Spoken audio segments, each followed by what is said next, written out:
I just love sea food. সমুদ্রে ঘুরতে যাওয়া মানেই আমার কাছে চিংড়ি আর কাঁকড়া। বাট ব্যাঙ্গালোরে বসে যখন সি ফুডের ক্রেভিংস হলো, গুগল রিভিউ দেখে তাই হাতের কাছেই খুঁজে নিলাম কোস্টাল ডিলাইট নামে এই রেস্টুরেন্টটা। ভেতরে ঢুকে দেখলাম বেশ সুন্দর ওয়াল পেন্টিংস। অ্যাকচুয়ালি এরা মালাবার কুইজিন সার্ভ করে, তাই অ্যাম্বিয়েন্সটাও ওরকমই রেখেছে। ঢুকেই করলাম পরপর অনেকগুলো অর্ডার। ফার্স্টে ফিশ কাবাব, তারপরে বাংলা বা ম্যাকরেল মাছের তাওয়া ফ্রাই, 3 নম্বরে আক্কি রুটির সঙ্গে চিকেন সুক্কা। আক্কি রুটি হলো চালের আটার রুটি। তারপর আঞ্জল মাছের মশালা ফ্রাই, আর লাস্টে জিরা রাইসের সাথে ক্র্যাব ঘি রোস্ট। প্রত্যেকটা আইটেমই দারুণ টেম্পটিং দেখতে।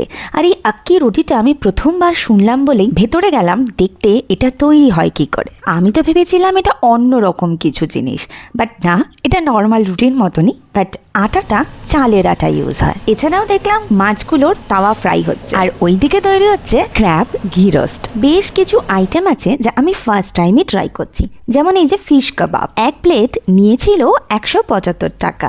বেশ খেতে, ক্রিস্পি, ভেতরের মাছটা একদম ফ্রেশ, চাটনিটা দিয়ে জাস্ট মাইন্ড ব্লোয়িং। এরপর বাংলা তাওয়া ফ্রাই, এটাও ফার্স্ট টাইম খেলাম। এক প্লেট নিয়েছিল 130 টাকা। টেস্টটা বেশ একটু টক ঝালের মতন, বাট খেতে কিন্তু খুব ভালো। আক্কি রুটির সাথে চিকেন সুক্কাটাও ফার্স্ট টাইম খেলাম। আর চিকেন সুক্কার গ্রেভিটা নারকেল দিয়ে তৈরি করেছিল, আর প্রাইস নিয়েছিল 200 টাকা। আঞ্জল মশালা ফ্রাইটার প্রাইস নিয়েছিল 400 টাকা। বাট আমরা পরে রিয়েলাইজ করেছি আঞ্জল মশালা ফ্রাইয়ের থেকে আঞ্জল তাওয়া ফ্রাইটা খেলে হয়তো বেটার হতো, কারণ বড্ড বেশি মশলা ছিল আর মশলার ফ্লেভারটা না একদম র ছিল। লাস্টে এলো জিরা রাইস আর সাথে ক্র্যাব ঘি রোস্ট। দারুণ কম্বিনেশন, একবার পারলে অবশ্যই এই কম্বিনেশনটা ট্রাই করো। হলপ করে বলতে পারি দারুণ লাগবে খেতে। জিরা রাইসের প্রাইস নিয়েছিল এক প্লেট 100 টাকা, আর ক্র্যাব ঘি রোস্ট 350 টাকা। তো যেই বন্ধুরা আমার ব্যাঙ্গালোর থেকে দেখছো বা কলকাতা থেকে ব্যাঙ্গালোর যাবে, তাদের জন্য অ্যাড্রেসটা দিয়ে রাখি।